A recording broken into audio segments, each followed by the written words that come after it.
الحمد لله نحمده ونستعينه ونستغفره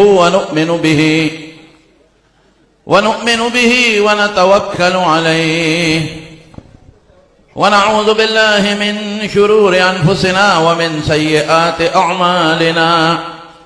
من يهده الله فلا مضل له ومن يضلل فلا هادي له، وأشهد أن لا إله إلا الله وحده لا شريك له، وأشهد أن سيدنا وحبيبنا وشفيعنا وسندنا ورحمتنا ومولانا محمدا عبده ورسوله.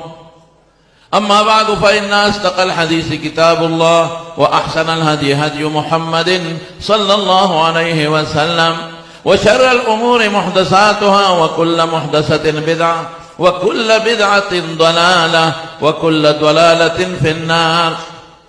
وبالسند المتصل مني إلى الإمام الهمام الحافظ الحجة أمير المؤمنين في الحديث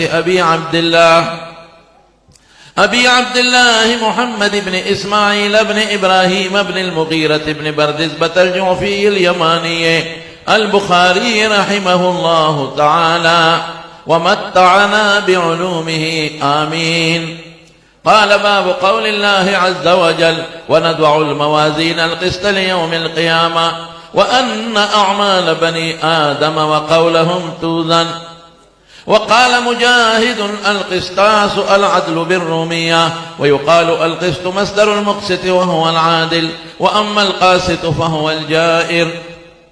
وبه قال: حدثنا أحمد بن أشكاب قال: حدثنا محمد بن فضيل عن عمارة بن القعقاع عن أبي زرعة عن أبي هريرة رضي الله تعالى عنه وعنهم قال: قال النبي صلى الله عليه وسلم: كلمتان حبيبتان إلى الرحمن خفيفتان على اللسان ثقيلتان في الميزان، سبحان الله وبحمده سبحان الله العظيم. صدق النبي الكريم.